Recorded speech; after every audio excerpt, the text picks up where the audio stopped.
رمضان المبارک جو ہمیں دیا گیا وہ ایک گویا کورس ہے، ٹریننگ ہے، تاکہ باقی کے 11 مہینے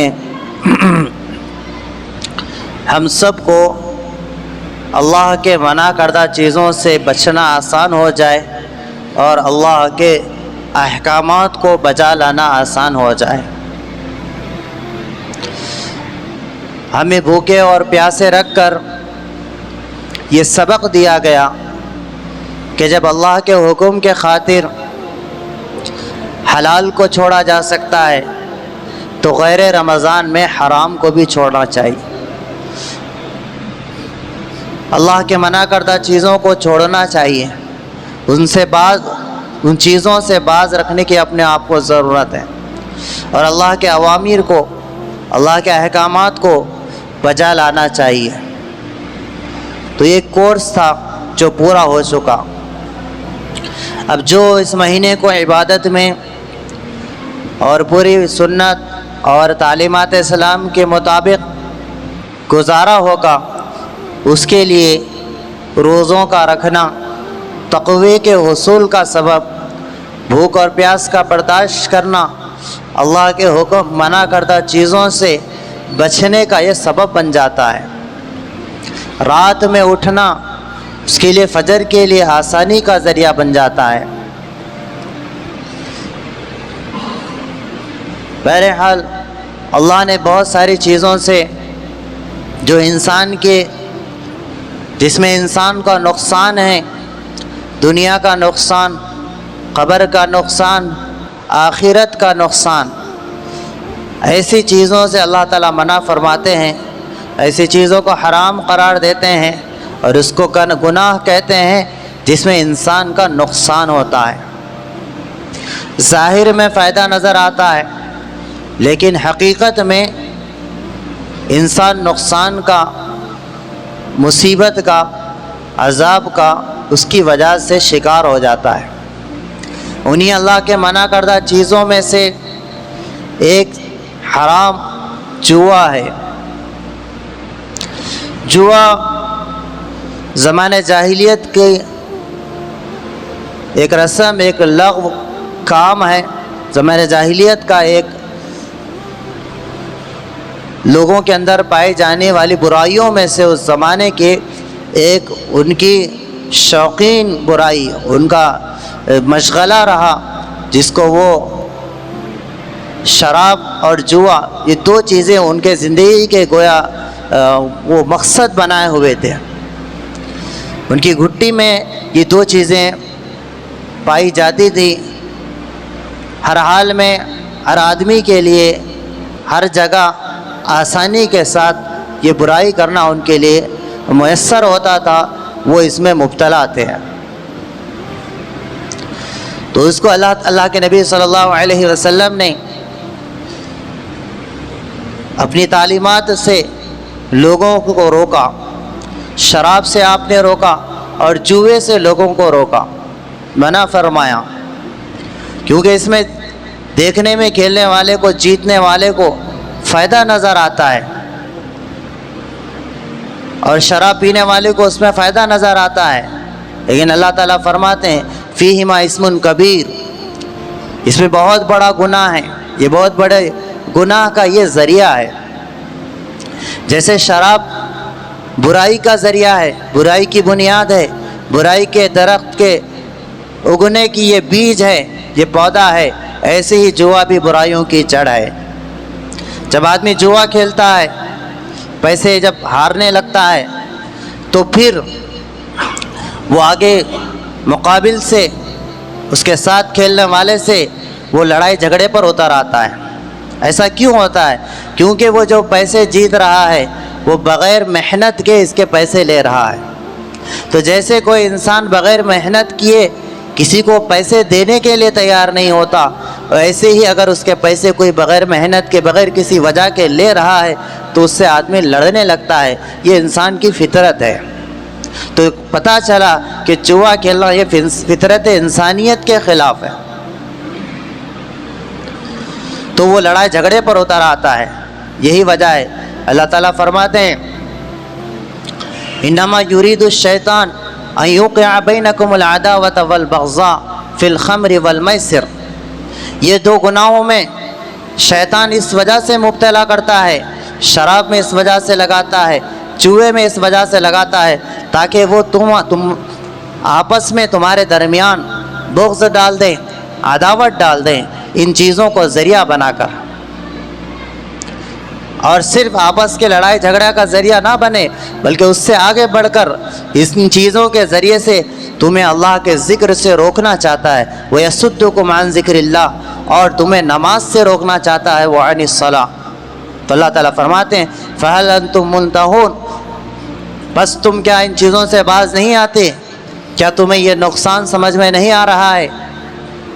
تو شیطان تمہارے درمیان ڈالنے کے لیے، اس نقصان میں مبتلا کرنے کے لیے تمہیں ان دو عادتوں میں مبتلا کرنا چاہتا ہے. اس کو شیطانوں کے کام فرمایا گیا. رجز من عمل الشیطان، یہ گندے کام ہیں، یہ شیطانی کام ہے. اس سے باز رہنے کی ہر مسلمان کو ضرورت ہے. آج کل بہت سارے کھیل ایسے نکل گئے ہیں جو جوئے کی شکل اختیار کیے ہوئے ہیں، جس پر جوئے کا فتویٰ دیا جاتا ہے. تو کھیلوں میں شرط لگانا، بٹ لگانا اور اس کے ذریعے سے آمدنی حاصل کرنا وہ حرام ہے، وہ جوا ہے، وہ سٹا ہے.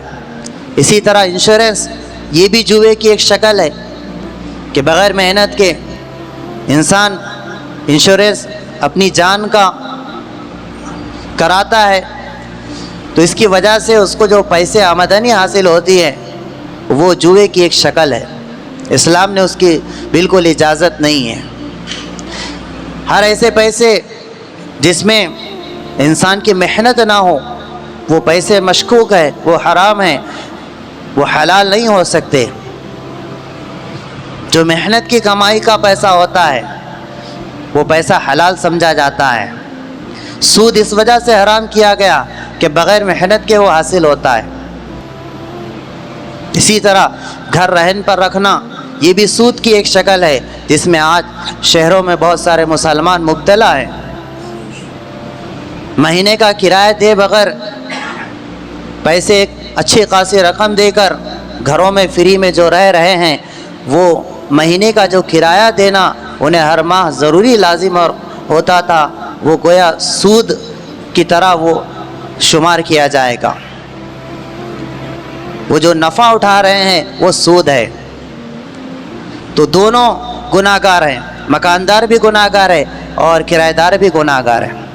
سود کے تعلق سے اللہ کے نبی صلی اللہ علیہ وسلم نے مکمل تفصیل بیان کی کہ سود لکھنے والا، گواہ بننے والا، دینے والا، لینے والا سب گناہ میں شریک ہے. اسی طرح رشوت کے سلسلے میں بھی آپ علیہ السلام نے فرمایا الراشی والمرتشی، رشوت دینے اور لینے والا دونوں گناہ گار ہیں. تو مسلمان آزاد نہیں ہیں، کسی سلسلے میں آزاد نہیں ہیں، نہ کمانے میں آزاد، نہ کھانے میں آزاد، نہ ذریعہ معاش جمع کرنے میں اور اکٹھا کرنے میں آزاد. ہم سب کو ذریعہ معاش جو ہمارے پاس آمدنی آ رہی ہے، جو پیسہ آ رہا ہے، اس کو دیکھنا چاہیے کہ یہ آمدنی ہمارے لیے حلال ہے یا نہیں ہے. یہ جو میں شکل اختیار کیا ہے یہ درست ہے یا نہیں ہے، اس کو پوچھنے کی ضرورت ہے، معلوم کرنے کی ضرورت ہے، تاکہ ہمارے پیٹ میں حرام لقمہ نہ جائے. جس کے پیٹ میں حرام لقمہ جاتا ہے اس کی دعائیں قبول نہیں ہوتی، اس کی عبادتیں مردود ہو جاتی ہیں، اس کی زندگی اسلام کے مطابق نہیں گزرتی. اس کے لیے گناہوں کا کرنا آسان، نیکیوں کا کرنا مشکل ہو جاتا ہے. اور جس کے پیٹ میں حلال لقمہ جاتا ہے اس کو حلال کاموں کی طرف ابھارتا ہے، آمادہ کرتا ہے، اس کا دل حلال کاموں میں لگتا ہے. تو مسلمان کمانے میں آزاد نہیں ہے. وہ جیسے چاہے، جو گیم سے چاہے پیسے نہیں کما سکتا. وہ گیم اسلام میں کھیل، ایسا کھیل جو آدمی کو غافل کر دے، حرام قرار دیا گیا. ایسے کھیل کی اجازت دی گئی جس میں جسمانی ورزش ہوتی ہو اور وہ کھیل آدمی کو نمازوں سے اور عبادت سے اور دینی ضروری کاموں سے اور دنیا کی ضروری کاموں سے غافل نہ کرے، ایسے کھیل کی اسلام میں اجازت ہے۔ فون کے جتنے کھیل ہیں یہ سب ناجائز ہیں، اس میں جسمانی ورزش نہیں ہوتی، یہ آدمی کو غافل کر دیتے ہیں، نماز سے غافل، دنیا کے کاموں سے غافل، یا انسان اپنی ضروریات کی تکمیل سے غافل ہو جاتا ہے۔ لہٰذا یہ مسلمانوں کے لیے درست نہیں ہے۔ مسلمانوں کے لیے وہ کھیل درست ہے جس میں اس کی تندرستی کا لحاظ رکھا گیا۔ یہی وجہ ہے پہلے زمانے میں گھوڑ سواری، گھوڑوں کے ذریعے سے اس ریس لگاتے اور اس رفتار کے ذریعے سے، تاکہ اس میں انسانوں کو قوت اور طاقت حاصل ہو سکے۔ تو ایسے کھیلوں کی اجازت نہیں دی گئی جو آدمی کو غافل کر دیں۔ وَيَصُدُّكُمْ عَنْ ذِكْرِ اللَّهِ وَعَنِ الصَّلَاةِ، اللہ کے ذکر سے اور نماز سے جو کھیل آدمی کو غافل کر دے، وہ کھیل مسلمان کے لیے حلال نہیں ہے۔ لہٰذا ہم اپنے بچوں کو ان چیزوں سے روکنے کی ضرورت ہے اور ان کی نگرانی کرنے کی ضرورت ہے کہ میرا بچہ کون سی گیم کر رہا ہے، کیا کھیل رہا ہے۔ آج بہت سارے ایسے ویڈیوز آ رہے ہیں کہ تم جلد سے مالدار بن جاؤ گے، فلاں ایپ ڈاؤن لوڈ کر لو، فلاں گیم کھیل لو، اتنے پیسے میں نے کمائے، اتنے پیسے میں نے کمائے۔ اس طرح کر کے لوگوں کو کاموں سے روکا جا رہا ہے، مقصد سے ہٹایا جا رہا ہے اور لالچ دلا کر اوقات کا ضیاع اور پیسے برباد کیے جا رہے ہیں۔ ان چیزوں سے مسلمانوں کو باز رہنے کی اور بچنے کی بے حد ضرورت ہے۔ لغو جو کھیل آدمی کو غفلت میں ڈالتا ہے اس کو لہو لعب کہا جاتا ہے، جو کہ اسلام میں درست نہیں ہے۔ اور جس کھیل سے انسان کی صحت کا جس میں لحاظ کیا گیا وہ ظاہراً تو کھیل ہے، حقیقت میں وہ ورزش ہے، وہ جم کرنا کہا جائے گا اس کو، اس لیے اس کی اجازت دی گئی۔ آج کرکٹ کے نام پر بہت ساری شرطیں لگائی جا رہی ہیں، وہ جوا ہے۔ دو طرفہ شرط کی اسلام میں اجازت نہیں ہے۔ ایک گیم کھیلی گئی، اس میں دو طرفہ شرط لگائی گئی کہ فلاں گیم دونوں کھیل رہے ہیں، اگر جیتیں گے تو آپ دیں گے، اگر نہیں جیتیں گے تو ہم دیں گے۔ یہ درست نہیں ہے۔ دو جماعتیں کھیل رہی ہے، ایک طرفہ شرط ہے کہ اگر تم جیتو گے تو تمہیں اتنی رقم دی جائے گی، اگر ہم جیتیں گے تو تمہیں دینے کی ضرورت نہیں، یا اس کا الٹا۔ تو ایسی شرط کی اجازت دی گئی۔ یا کوئی تیسرا شخص دے رہا ہے ان کی بہادری کو دیکھ کر کہ دونوں آپس میں ایک دوسرے کو نہیں دے رہے بلکہ جیتنے والوں کو دے رہا ہے، ہارنے والوں سے لیا نہیں جا رہا ہے، تو پھر ایسی شرط درست ہے۔ یہ ان کی بہادری کا انعام وہ گویا دے رہا ہے۔ تو فونوں میں آج کل بہت سارے بچے دیگر ممالک اور ہمارے ملک کے جو میچز چلتے ہیں اس میں شرط لگاتے ہیں، بٹ لگاتے ہیں۔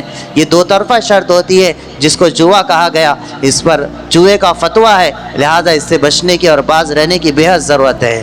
جوئے کے لیے ضروری نہیں ہے کہ ہاتھ میں پتے ہوں اور دو طرف سے کھیل رہے ہوں اور ظاہر میں لگ رہا ہے کہ یہ جوا ہے، ایسا ضروری نہیں ہے۔ جو شرط، جو اصول، جو چیزیں پتوں میں پائی جاتی ہیں وہ شرط اور وہ اصول دیگر چیزوں میں پائی جاتی ہیں، تب بھی اس پر اس کا حکم لگایا جاتا ہے۔ جیسے قرآن میں صرف شراب کو حرام قرار دیا گیا، لیکن وہی وجہ جو شراب میں ہوتی ہے، نشہ آور ہونا، وہ چرس اور گانجے میں پائی جاتی ہے، دیگر چیزوں میں پائی جاتی ہے، تو پھر ان چیزوں کو بھی حرام قرار دیا گیا اور ان چیزوں کو بھی شراب کے قائم مقام قرار دیا گیا۔ ایسے ہی شرط لگانا یہ جوئے کی شکل ہے، اس سے تمام مسلمانوں کو اور نوجوانوں کو بچنے کی بے حد ضرورت ہے تاکہ ہم اس حرام کام سے بچ جائیں۔ یہ شیطانی کام ہے۔ اللہ رب العزت سے دعا ہے اللہ تعالیٰ ہم سب کو اللہ کے